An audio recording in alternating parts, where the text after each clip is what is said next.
Bonjour et bienvenue pour cette reprise des rendez-vous du jeudi. Aujourd'hui, je suis avec un nouvel invité fantastique, François Aupetit de la société Evolise. Evolise est un éditeur du sud de la France qui couvre nationalement la facturation électronique pour les PME, TPE. François, est-ce que tu peux nous en dire un peu plus? Bonjour Marc. Écoute, oui, François Petit. Donc, je suis un des cofondateurs de Triptyque, une société qui édite une solution qui s'appelle Evolise, donc qui est un ERP pour les TPE, quoi. Ça fait une dizaine d'années qu'on existe, quoi. On est essentiellement sur Toulon, Lyon, Nantes, et puis on est 25. Alors, avec une démarche vraiment qualitative, parce que je crois que tu as obtenu une certification AFNOR. Exactement. La fameuse NF203, toi, tu connais la NF aussi comme moi. Nous, c'est pas celle de l'archivage, nous c'est la N203, donc pour les ERP, ERP Compta. Donc depuis 2018, on est certifié. Alors, tu sais que c'est le rendez-vous un peu de la facture électronique. Donc, du coup, on a beaucoup traité des sujets sur les 5% des entreprises françaises qui sont les grandes et les moyennes entreprises. On a assez peu traité les 3 800 000 entreprises qui sont les TPE, les moins de 10 personnes. Toi, je crois que c'est pas je crois, je suis sûr que c'est ton marché de prédilection. Tout à fait. Alors, une question tout d'abord. Est-ce que depuis combien de temps tu regardes ces évolutions de la facture électronique, cette réforme, ces formats, ces transmissions, ainsi de suite? Écoute, nous, en fait, ça fait depuis la création de la société qu'on est dans ce domaine de la facturation électronique. On peut observer que ça a beaucoup évolué, hein. Au début, il fallait juste faire un espèce d'éditeur de documents PDF avec marqué facture dessus. Et puis finalement, l'administration est quand même vachement venue mettre son nez dedans, hein. On a eu le FEC en 2014. Et puis en 2018, on a commencé à avoir les certifs. Donc on voit que alors fallait soit tu étais certifié, soit tu pouvais t'auto-attester. Nous, on s'est posé cette question et aussi bien pour apporter de la sécurité pour nous que pour nos clients, on a fait le choix de cette certif. Ça permet de rassurer tout le monde, mais on voit que voilà, il suffit plus de faire un simple éditeur de documents PDF pour vraiment dire qu'on fait des factures. Et puis bon, cette réforme dont on entend de plus en plus parler, voilà, tu vois qu'on est en train. Je trouve, moi, ce que je dis souvent, c'est que notre métier est en train de se professionnaliser. Voilà. Et ça devient plus compliqué maintenant de faire un éditeur de factures. Alors justement, c'est quoi les impacts pour un éditeur comme toi qui fait, je crois, principalement vente achat banque en fait, hein? C'est Qu'est ça. qu'est-ce que ça enclenche cette réforme? Nous, alors, comme tu le dis, en fait, c'est vrai qu'on fait pas que ça. On a commencé par ça parce que c'est vrai que c'est un peu le premier besoin, hein. Moi, ce que j'aime bien dire, c'est l'outil de Vifacture, c'était un peu le minimum qu'on trouvait dans les entreprises. Mais on s'est toujours intéressé ensuite, nous, à dire, OK, c'est bien de facturer, mais à un moment, il faut gérer la partie achat, il faut aussi gérer la partie bancaire. Donc, nous, on a mis tout ça dans un seul outil et on le fait fonctionner très bien. Donc on fait plus que de la facturation électronique. Après, c'est vrai que cette certif, nous oblige à s'y repencher sur cette facture de vente tous les ans, hein, parce que là, ça évolue, hein, c'est vivant, une norme, hein. Donc tous les ans, au mois de juillet, on repasse sur un audit de quelques jours et on doit intégrer les nouveaux choix. Enfin, les nouvelles contraintes, hein, qui sont intégrées. Alors, concernant la réforme en cours, hein, 2024-2026, il y avait, enfin les specs externes ont précisé qu'il y a 3 formats 3 nouveaux futurs formats de fichiers pour la facture, hein, XML UBL, XML C2I ou FactureX. Toi, quel choix as-tu fait et pourquoi? Alors nous, on a fait le choix de FactureX. Pourquoi? Parce que c'est celui qu'on entendait le plus parler quand même en France, et puis qui a l'énorme avantage aussi d'être un format hybride, hein, avec un document lisible pour l'œil humain, associé à un fichier XML avec toutes les données dedans. Donc ça nous paraissait être le plus simple à mettre en place.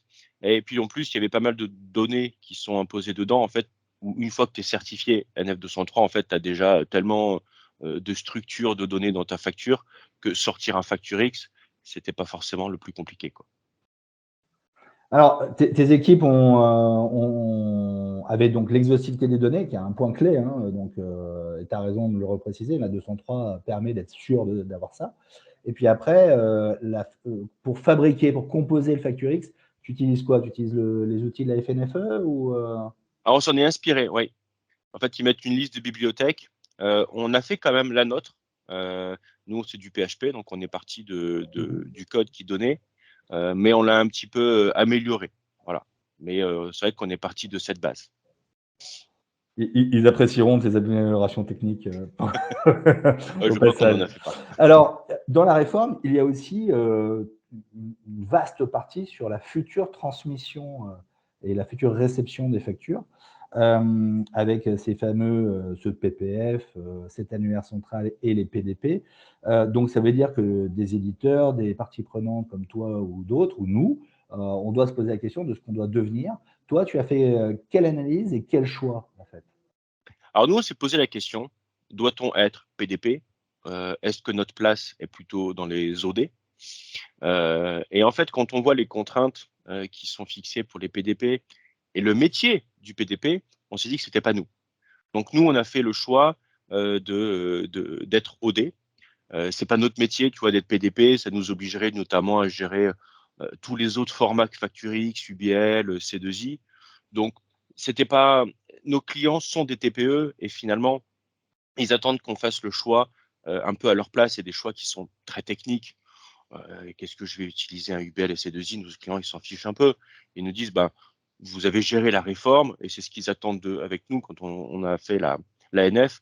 Ils savent qu'ils utilisent un logiciel conforme à la loi antifraude à la TVA. C'est certifié. Ça leur apporte une assurance et ça leur va très bien. Ils savent qu'on gère cet aspect légal.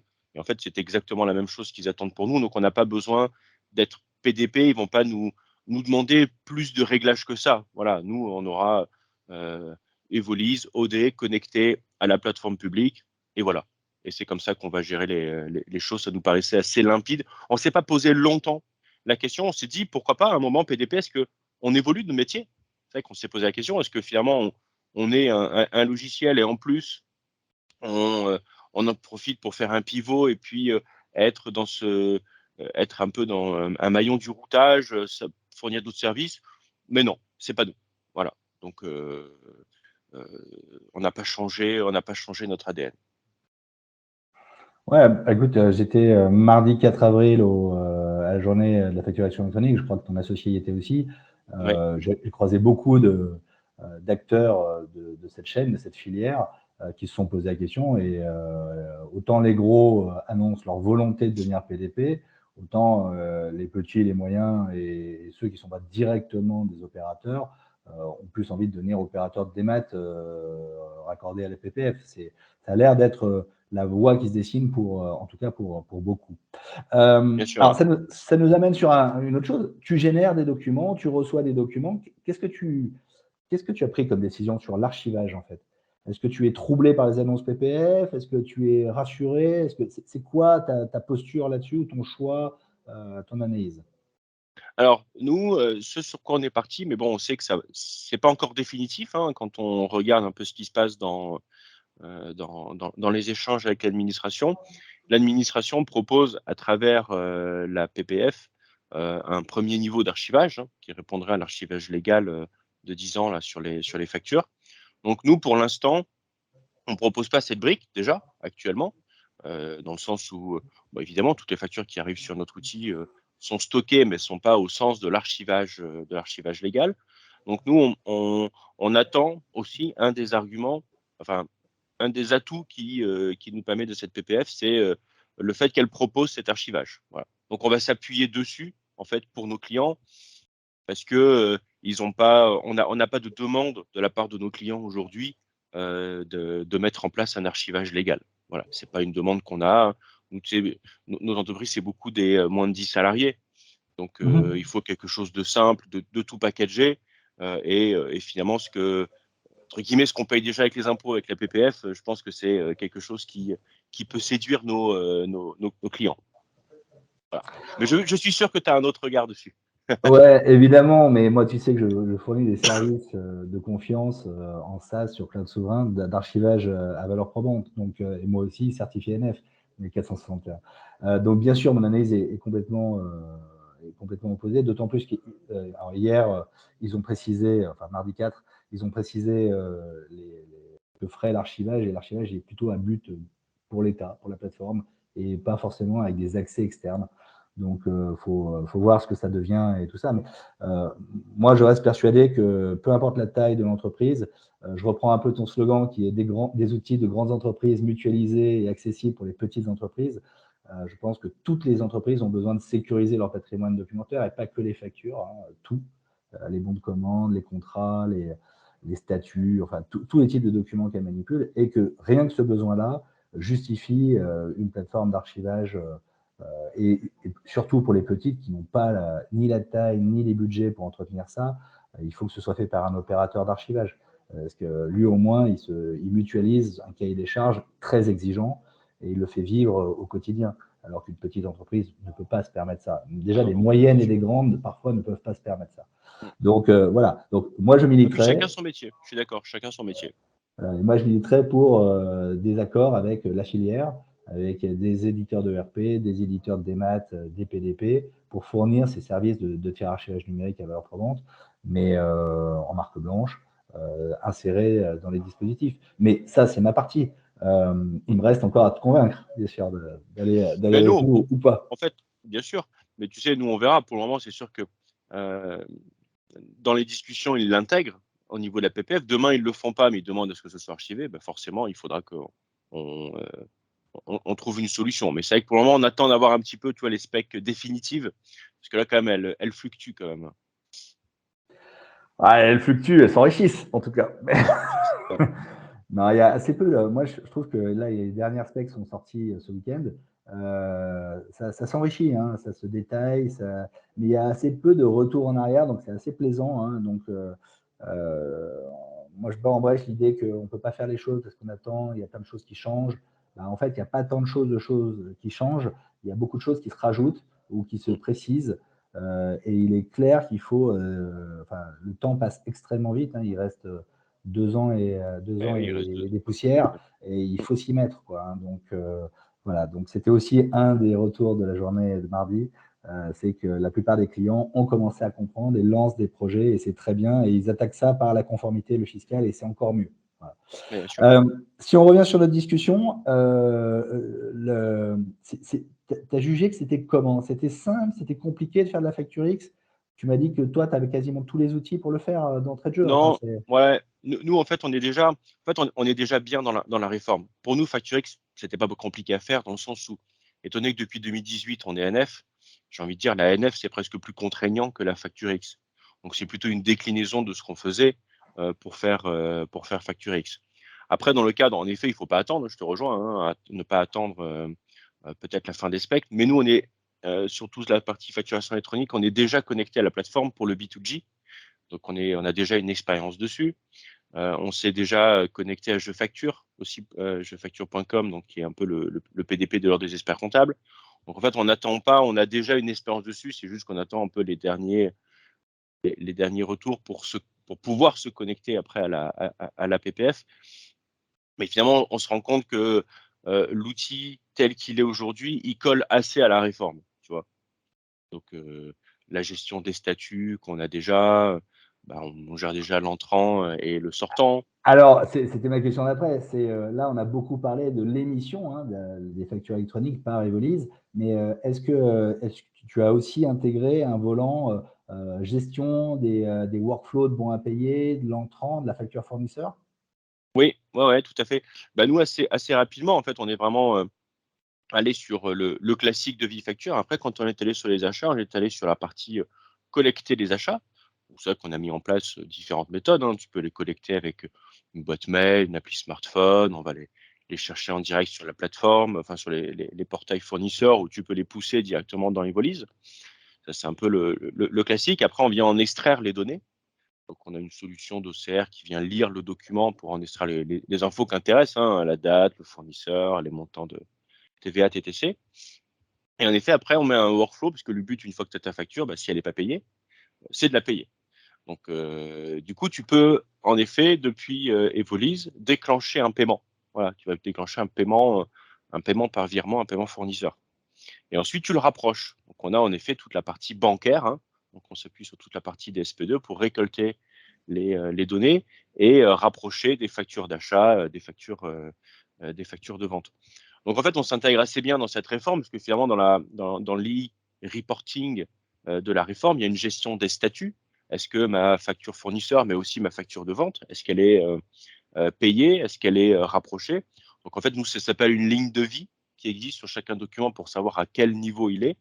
Et en fait, tout simplement, cette ligne de vie, on voit qu'elle se cale assez sur ce qu'a fait, ce qu'est en train de faire l'administration. Évidemment, l'administration n'a pas regardé ce que faisait Evolis, mais c'est du bon sens. Voilà, c'est du bon sens. C'est assez, je reçois quelque chose, est-ce que je l'accepte, je le refuse, est-ce que je le payais, est-ce que c'est payé? Bon, c'est un peu la gestion que n'importe quel chef d'entreprise pourrait faire, quoi. Donc voilà, ça nous parle et c'est dedans. Ouais, alors j'imagine que comme tout le monde, tu converges vers les libellés, les labels, de statut obligatoire. Mais bon, les workflows dans des TPE, c'est quand même beaucoup plus simple, hein. J'imagine qu'il y a Bien sûr. il y a il y a une Bon, nous, c'est personne juste le bon à qui payer, bien sûr. voilà, il y a Mm, une personne qui valide et il y a une personne qui paye quoi, grosso modo, hein. mm. Et parfois peut-être la même, hein, d'ailleurs, mais bon, peu importe. Il faudra quand même être capable de transmettre les statuts de validation et de paiement et je pense que d'avoir tout dans le même logiciel, facilite la préparation de ces futurs fichiers XML, dont on ne connaît pas grand-chose pour l'instant, mais qui devront être, eux aussi envoyés. C'est le fameux e-reporting. Donc, voilà. Exactement. Écoute, génial, merci pour cet échange. Est-ce qu'il y a des mots en particulier que tu, voudrais rajouter, sur, enfin, tes clients, ils sont au courant que ça arrive? Ils c'est Alors, compliqué de leur en parler? Tu en parles pas? C'est eux qui t'en parlent? Enfin, quelle est la perception que tu as là-dessus? alors, nous, en fait, on a deux grandes catégories de public. On a les entreprises qui viennent chez nous en direct et on travaille beaucoup avec la profession comptable. Et on s'aperçoit qu'on essaye, nous, de sensibiliser ces deux catégories au sujet de la facturation électronique. Après, c'est vrai qu'on prêche un peu tout seul dans le désert. Donc voilà, l'année dernière, on avait commencé à organiser des choses avec Cyril Sautreau de la FNFE pour ces deux publics, qu'on a commencé à expliquer, à évangéliser. Par contre, euh, l'État n'ayant pas encore réellement commencé à communiquer, on est un petit peu seul. Mais donc, il n'y en a pas beaucoup, en fait, qui sont au courant concrètement de ce que c'est que la facturation électronique. Donc nous, on essaie quand même à nos niveaux de dire attention, voilà ce que c'est. Ce n'est pas que l'envoi de facture. Il y a aussi un volet e-reporting. Qu'est-ce que c'est que le reporting? Qu'est-ce que ça va changer? Donc on essaie de porter du coup cette bonne parole et puis surtout de faire prendre conscience, hein, parce que je veux dire, tu as des professions qui vont radicalement changer hein, quand on sera dans cette réforme, on sera dans le cœur. Donc, on attend beaucoup quand même de l'administration qu'elle commence à communiquer autant que ce qu'elle l'a fait pour le prélèvement à la source, où tout le monde était au courant que ton employeur allait prélever ton impôt sur le revenu. Bon, il y a eu des campagnes télé, des campagnes magazines. On attend ce même investissement après de la part de l'administration sur la facturation électronique, et du coup, on se joindra, nous, dedans, hein. Parce que du coup, c'est là où on pourra dire, tiens, c'est plus un délire des éditeurs. Non, non, c'est un vrai truc. Mais je pense que tant que c'est pas, voilà, tant que tout n'est pas clair, je pense que l'administration ne communique pas plus que ça. En effet, hein, c'est une remontée que j'ai eue plusieurs fois, hein, c'est que toute la filière, surcommunique, aux entreprises qu'elle connaît, la portée de la réforme et sa taille, hein, parce que c'est quand même une grosse réforme à faire en assez peu de temps. Mais, globalement, c'est vrai que ça manque d'un message. Il y a quand même 4 millions d'entreprises en France. Je suis pas sûr qu'il y ait 4 millions d'entreprises Bien au sûr. courant que ça arrive et quand même, c'est des gros changements, des changements visibles, l'arrêt du papier, l'arrêt du PDF, Ah par ouais, mail. bien sûr. Et ça va changer quand même beaucoup d'habitudes et c'est vrai il serait plus que temps de lancer une campagne d'information, sur le sujet. Et puis, attends, Marc, tu as aussi, je veux dire, l'objectif, un des quatre objectifs annoncés quand même par, par cette réforme par l'État, qui est quand même le pré-remplissage de la TVA. Nous, on travaille beaucoup avec les cabinets comptables. Je veux dire, c'est quand même une grosse partie de l'activité. Donc, on voit que nous, on commence à intervenir dans des cabinets de plus en plus qui nous demandent d'intervenir, tu vois, une demi-heure, trois quarts d'heure pour dire, OK, c'est quoi cette réforme? parce que du coup, c'est quoi l'e-reporting? Qu'est-ce que c'est que les invoicing? Donc, bon, ça fait aussi partie de notre rôle de dire, bon, ben voilà, on va pas parler outils, on va juste parler de qu'est-ce qui est en train de se passer, parce que ça va vous impacter, évidemment. Voilà. Donc voilà, on voit qu'on est au début, on est encore les initiés à parler entre nous, mais il n'y a pas encore le grand public, mais voilà, il commence à y en avoir qui commencent un petit peu à vouloir gratter, quoi. Et donc, on fait de plus en plus d'interventions justement sur ces sujets, quoi. Bon, écoute, en tout cas, on a des raisons d'espérer, hein. 500 personnes rassemblées par la FNFE mardi 4 Ouais, avril au Palais Brognard, c'est assez important. Alors, pas beaucoup de TPE, hein, beaucoup de grands groupes, non, mais c'est aussi eux qui ont les échéances les plus rapprochées. bien Tout le sûr. monde a l'échéance du 1er juillet 2024 pour la réception, mais les grandes entreprises ont l'échéance de l'émission au 1er juillet 2024. Donc, c'est vrai qu'il est grand temps que tout le monde se prenne par la main et y aille. Merci Et, beaucoup, François, pour. juste sur ça, c'est qu'à mon avis, Marc, attends, juste pour finir sur ce que tu dis, en effet, cette échéance de juillet, c'est que je pense qu'en plus, nous, je sais qu'on va se fixer d'être opérationnel en juillet, mais je pense qu'il y en aura beaucoup où la date de départ pour tout le monde sera juillet. C'est juste qu'après, tu auras l'obligation plus tardive, mais à partir du mois de juillet 2024, tu peux être 100% facture électronique, si tu veux, puisque tout le monde a l'obligation de réception.